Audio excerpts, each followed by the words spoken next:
नमस्कार साथियों, कैसे हो? अच्छे हो, मस्त हो, तुस्त हो? आप सभी को पता है हिस्ट्री की क्लासें अपनी चल रही थी। आज इसका कंटिन्यू क्लास करते हैं और इससे पहले मैं 5 से 6 मतलब पार्ट्स में डिवाइड कर चुका हूं और आज इसका थोड़ा चैप्टर लंबा है। आप सभी को पता है दूसरा चैप्टर है जो कि राजा, किसान और नगर, कक्षा 12 के विद्यार्थियों के लिए, राजस्थान बोर्ड के विद्यार्थियों के लिए तो है ही, उसके साथ ही जिस भी राज्य में एनसीईआरटी है उनके लिए भी बेनिफिशियल है। हिस्ट्री की ये चैप्टर सीरीज चल रही है तो क्लास 12 के विद्यार्थियों के लिए। तो आज का वीडियो शुरू करेंगे। आज के टॉपिक है आपके सामने नगरीय जनसंख्या है, दूसरा उप महाद्वीप और व्यापार है, तीसरा सिक्के और राजा हैं और इसके बारे में आपको आज बताया जाएगा। वीडियो पूरा वॉच करना है, इसमें कुछ इंक्लूड करना है। कोई वीडियो को सही तरीके से नहीं देखता है तो उसके बाद में कमेंट मत करना कि समझ में नहीं आया। आप वीडियो को पूरा धैर्यपूर्वक देखिएगा। अगर आपको मेरा कंटेंट पसंद आता है तो आप ज़रूर चैनल को सब्सक्राइब कीजिए और बेल आइकन का घंटा दबाना ना भूलिएगा। लाइक शेयर कमेंट भी करिएगा, अपने दोस्तों का शेयर करिए जिससे कि आने वाली वीडियो का नोटिफिकेशन आपको मिलेगा, क्योंकि आपका प्यार मेरे लिए महत्वपूर्ण होगा। संघर्ष अभी जारी है और सपने होंगे साकार, ये टैगलाइन के साथ आज का वीडियो शुरू करते हैं। और नगरीय जनसंख्या मतलब 600 ईसा पूर्व से 600 ईस्वी के मध्य नगरीय जनसंख्या मतलब कैसी थी, तो उसको में देखें तो नगरों में आप सभी को पता है नगर है और नगरों में हमेशा राजा यहाँ पर निवास करते थे।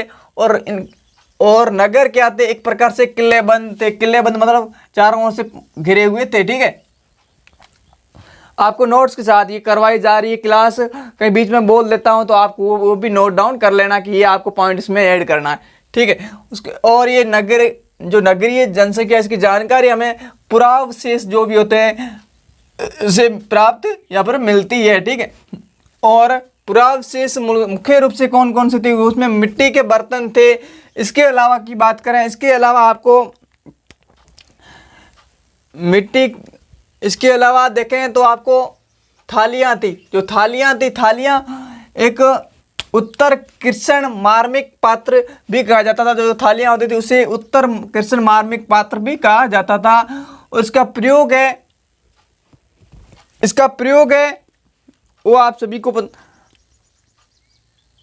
प्रयोग इनका अमीर लोग, राजा द्वारा ही किया जाता था। ठीक है, और इसके साथ ही और नगरों से हमें सोना, चांदी, कांसा और तांबा ये मुख्य धातु के रूप में भी प्राप्त हुए हैं, जिससे पता चलता है नगरीय जनसंख्या के बारे में। और एक यहाँ हाथी दांत है जो भी प्राप्त हुआ है, जो एक गहन हाथी दांत है, वो एक प्रकार से गहने यहाँ पर प्राप्त हुए हैं। ठीक है, और नगरों से हमें दानात्मक अभिलेख मिले हैं जिसमें दांतों का जो नाम और व्यवसाय का उल्लेख किया गया है। जो नगरों से दानात्मक जो अभिलेख प्राप्त हुए हैं उनसे हमें क्या जानकारी मिलती है, उसे ये मिलती है कि यहाँ पर दांत का क्या क्या व्यवसाय, नाम और व्यवसाय का उल्लेख किया गया, मतलब एक प्रकार से व्यवसाय किया जाता था। ठीक है, और आगे देखें तो आपको जो ये गहने का उल्लेख किया कि हाथी दांत के गहने थे। गहने हैं ये तो कौन पहनते थे, ये तो जो अमीर वर्ग था, अमीर वर्ग की जो ये राजा थे उनके परिवार की जो भी औरतें थी वो ये मतलब आभूषण पहनती थी। एक प्रकार से ये गहने आपके आभूषण में बता सकते हैं। आगे देखें तो इसके अलावा दानात्मक अभिलेख के अलावा क्या हुआ, धोबी है, बुनकर है, लिपिक है, कुम्हार है और स्वर्णकारी है, और इनका भी विवरण मिलता है जो ये दानात्मक अभिलेख प्राप्त हुआ है। ठीक है, इसके अलावा आपको शब्द मिलेगा श्रेणी। श्रेणी किसे कहा जाता था, श्रेणी का मतलब नगरों में क्या व्यापारिक वर्ग जो निवास करते थे उनके संघ को क्या कहा जाता था, श्रेणी कहा जाता था उस समय। ठीक है, ये हो गया। और आगे देखें दूसरा टॉपिक रहेगा आपका उप महाद्वीप और व्यापार। इसके बारे में देखें तो इसके दो व्यापार उपमहाद्वीप में दो तरीके से होता था। एक तो होता था स्थल मार्ग से, दूसरा होता नदी मार्ग का है या पर समुद्र मार्ग से। ठीक है, ये दो प्रकार से व्यापार किया जाता था। ठीक है, और इसके विषय में देखें तो आप सभी को पता है, स्थल मार्ग से देखें तो स्थल मार्ग में देखें तो आंतरिक व्यापार होता है। आंतरिक व्यापार का मतलब होता है कि उसी मतलब जिस भी राज्य या देश में, जिस भी राज्य, एक ही देश या उसी राज्य में क्या करना, व्यापार करना, वो आंतरिक कहलाता है। दूसरा होता था विदेशी व्यापार, मतलब जो नदी मार्ग से होता था वो एक प्रकार से विदेशी व्यापार, मतलब विदेशी जो भी सभ्यताएं कहें या राष्ट्र है उनके साथ किया जाता था, राजाओं के द्वारा या फिर उस समय जो भी शासक थे उनके द्वारा। ठीक है, आगे देखें तो इसके विषय में और लिख सकते हैं कि ये जो आंतरिक व्यापार है, बैलगाड़ियां, इसमें लिखो, इस टॉपिक में लिखो आप, दूसरा पॉइंट बना के आप लिखो इसमें स्थल मार्ग में कि बैलगाड़ियां, खच्चर और घोड़ों द्वारा व्यापार होता था। जो आंतरिक व्यापार होता था वो था बैलगाड़ी, खच्चर और घोड़ों के द्वारा होता था, जो आंतरिक व्यापार है जो स्थल मार्ग से। ये दो पॉइंट यहाँ से ऐड कर सकते हैं। और नदी मार्ग में आप दो पॉइंट लिख सकते हैं कि ये नदी मार्ग या समुद्री मार्ग में कौन से व्यापार के, ये विदेशी व्यापार होता था, मतलब विदेशी व्यापार होता था। और इसके साथ व्यापार है जहाज और नावों के माध्यम से व्यापारी होता था। ये व्यापार के मुख्य साधन थे। ठीक है, जहाज और नावों के माध्यम से। और ये जो नदी मार्ग है ये अरब सागर से उत्तर जो अफ्रीका और पश्चिम एशिया के साथ मतलब व्यापार, जो भी नदी मार्ग से जो अरब सागर है, जैसे कि आप सबको पता, मैं बता देता हूँ। जैसे नक्शा ऐसे आपको मिलेगा, या ऐसा नक्शा मिलेगा आपको ये, और इस साइड आप सभी को बंगाल की खाड़ी और इस साइड अरब सागर है। ठीक है, इस साइड बंगाल की खाड़ी और इस साइड अरब सागर है। ठीक है, ये क्षेत्र जो बंगाल की खाड़ी, तो अरब सागर है, जो उत्तरी अफ्रीका और पश्चिमी जो एशिया के देश है उनके साथ ये व्यापार किया जाता था। इसके साथ ही बंगाल की खाड़ी से किसके साथ व्यापार किया जा सकता था, वो था बंगाल की खाड़ी, वो था चीन और दक्षिण जो भी एशिया के देश थे, जो भी जैसे श्रीलंका, इस साइड आप सभी को पता है, इस साइड श्रीलंका है, वो चीन दक्षिण एशिया के साथ मतलब जो भी राष्ट्र थे उनके साथ व्यापार किया था। और आगे देखें व्यापार की वस्तुएं कौन सी थी। व्यापार की वस्तुओं के बारे में देखें तो व्यापार की वस्तुएं थी मुख्य रूप से नमक था, अनाज था, कपड़ा था, लकड़ी थी, जड़ी बूटियां थी। और उनका भारत से जो विदेशी देश थे वो निर्यात करते थे, मतलब भारत एक प्रकार से निर्यात करता था इन वस्तुओं का।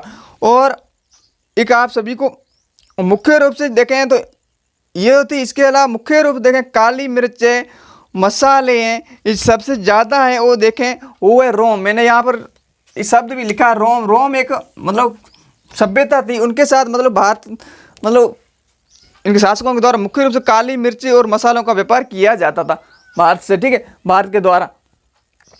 और रोम वाले थे ये भारत से काली मिर्च मसाले इनका व्यापार किया करते थे, और ये सबसे ज़्यादा है। और रोम के साथ ये व्यापार किया जाता था जो काली मिर्च और मसाले। ठीक है, इसके विषय में आप बता सकते हैं। तो इस प्रकार से ये पोर्शन होता था खत्म। और अगर नए हैं तो प्लीज़ चैनल को पुनः कह देता हूँ सब्सक्राइब जरूर कीजिए, क्योंकि आपके लिए इस साल में मेरा सपना है कि आप मेरे से जुड़िए और अपने सपनों को साकार कीजिए। आप खुद पे विश्वास और मेहनत रखिएगा, ज़रूर कामयाब होंगे आप। और मेरे नोट्स को आप पढ़ लेते हैं तो मैं समझता हूँ अगर आपको मैं कुछ गाइडेंस भी दूंगा, अगर मेरे पास जो भी एक्सपीरियंस है उसको मैं आपको बता दूंगा। ठीक है, आप जुड़े रहिए अंत तक।